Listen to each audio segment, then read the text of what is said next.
అబ్బబ్బబ్బబ్బా! ఏం ఎండలో కదండి, వేడి అదిరిపోతుంది అసలు. నోట్లో నేలక మీద ఎంత చల్లటి వేసినా కానీ నేలక చల్లబడట్లేదు, దాహం తీరట్లేదు. ఎంత చల్లటి నీళ్ళు తాగినా.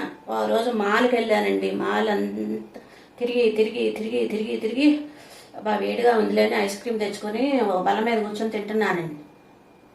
తింటుంటే తెలిసిన అమ్మాయి వచ్చిందండి, తెలిసిన అమ్మాయి వచ్చి అది నాకు ఇచ్చి నువ్వు ఇంకోటి తెచ్చుకో అందండి. సరే కదా, చెప్పింది కదా చక్కగా, మరి చెప్పిన పని చేయకపోతే ఏమన్నా అనుకుంటుందేమోనండి. ఐస్ క్రీమ్ నాకి 2 సార్లు నాకి ఆమెకి ఇచ్చానండి. ఇస్తూ దాన్ని ఇసురు కొట్టి నా వెనక ఇలా చూసి వెళ్ళిపోయిందండి, బరా అనుకుంటా. అసలు ఏం జరిగిందో చెప్పాలి కదండి నాకు. నేనేం తప్పు చేశాను చెప్పండి. ఎందుకు వెళ్ళిపోయిందో నాకు చెప్తేనే కదా తెలిసేది. ఏంటో ఈ మనుషులే ఎందుకు ఎలా బిహేవ్ చేస్తాను. నేను రమ్మన్నాను ఆ అమ్మాయిని ఏమన్నా.